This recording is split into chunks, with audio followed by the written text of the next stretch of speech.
sisters. Thank you. Brothers and sisters,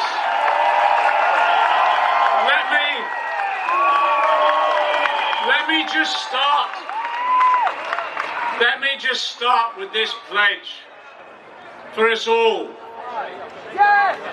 the victims of Grenfell Tower, we pledge now, we will stand with you and your families all the way through. We bring you sympathy, but more importantly, we bring you solidarity. We will not rest until every one of those families is properly housed within the community in which they want to live, not shipped round the country the way they are at the moment. Grenfell Tower symbolised for many everything that's gone wrong in this country since austerity was imposed upon us, and the way in which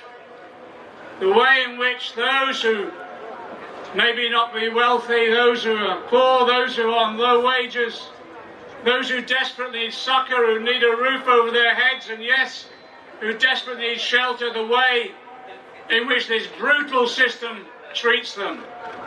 And we will stand with them. We will stand with them.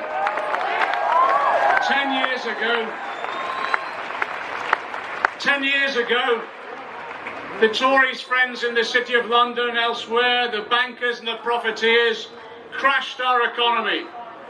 And when the Tories came to power in 2010, they used that crisis as an excuse to impose the neoliberal trickle-down economics on our society, and alongside the tax cuts to the rich, which are an inherent part of that theory, it was the austerity measures to force working class people to pay for the crisis that the rich, the bankers, the profiteers, the Tories caused. And since then,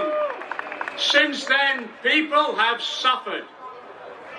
1.25 million turning up at food banks last year because they were hungry and starving under austerity. I tell you this, we give a pledge to that 1.25 million and all the others.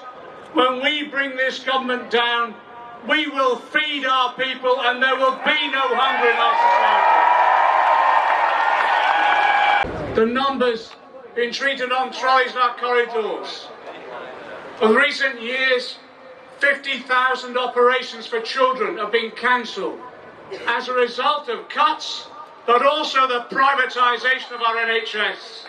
I tell you, when we get rid of May and the Tories, we will end the privatisation of the NHS.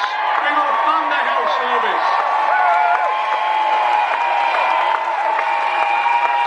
And I'm sick of every time there's a tragedy, Tory politicians congratulating our firefighters, our police, our health workers, and then cutting their pay. I've had enough of that hypocrisy. So we're saying this, they've cut 10,000 firefighters, we'll give them their jobs back. 20,000 police officers, we'll give them their jobs back. But I tell you, we'll make sure they're properly paid, we'll end the pay cap, and we'll restore trade union rights to protect wages in this country.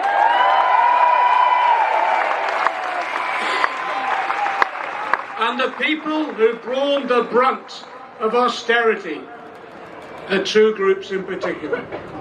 80% of the austerity cuts have fallen on women. Young women who care and older women who've retired and who are caring because care has been withdrawn from over 1 million of our fellow citizens. I tell you, we'll introduce budgets which treat women fairly, redress the discrimination that they've suffered, and make sure there is real equal pay in this country. But the other group, the brothers and sisters are here with us at the front. The other group are disabled people. And I tell you this, I was proud proud to be on every demonstration, every occupation organised by disabled people against the cuts who are heroes and heroines this movement. So when we come to power, I tell you, when we come to power, we will scrap the work capability assessment that has brutalised disabled people. So I say this time and time again, when we come to power. But I want to say this, I want to thank the 13 million people who voted for Jeremy Corbyn's Labour at the last election. Because what you've done, you've pushed back the Tories from implementing the full-scale austerity that they wanted to. Yes, they've done this grubby deal with the reactionary DUP. And I tell you, I don't want to hear any more criticisms of us about magic money trees anymore, because there's one growing outside number 10. And if they can find the money for the DUP, they can find the money for the rest of the country and for working